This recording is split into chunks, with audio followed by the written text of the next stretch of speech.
शोषिला मनीष को साहाय्य कला हाथी माडिला ट्यूबवेल मनीष पीला पानी। हाथी मारुची ट्यूबवेल मनीष पीउची पानी। दर्शक बंधु टिके भल भाव नजर पकातु एही दृश्य उपरे। डहडह खरारे त्राही त्राही डाकुथिला मनीष। खरारे जने युवकक तंटी सुखी जाउथला। पानी पीबाकू युवक जनक व्याकुल होइथिले। एही समय रे हाथी देखाइथिला युवकक प्रति सहानुभूति। युवकक देखि हाथी धाई आसीथिला युवकक निकटकू आ ट्यूबवेल निकटकू जाई सुंढरे ट्यूबवेल हैंडल धरी माडिबाकू लागिला।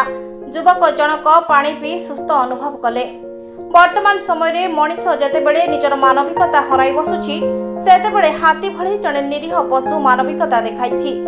अनेक समय रे देखिबाकू मिले मनीष पशुमानक भली आचरण करुथिबारु एही निरीह पशुଙ୍କୁ घोड़ाइबाकू मनीष करेंट देई केतेबेले मारि दिए तो आउ केतेबेले निया हुड़ा देखाई भयभीत करे।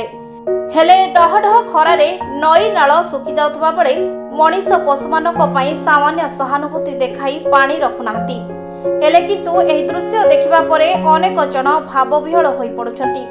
तेबे एही वीडियो वर्तमान सोशल मीडिया रे बहुत मात्रा रे भाइराल हेउथबा बेले समस्त एही वीडियो देखि कहउचंती मनीष जेतेबेले मानविकता हराई बसुची सेतेबेले हाथी पशु होई भी निज साहाय्य करबाकू पछकुंचा देई नाही। ब्यूरो रिपोर्ट निरपेक्ष न्यूज।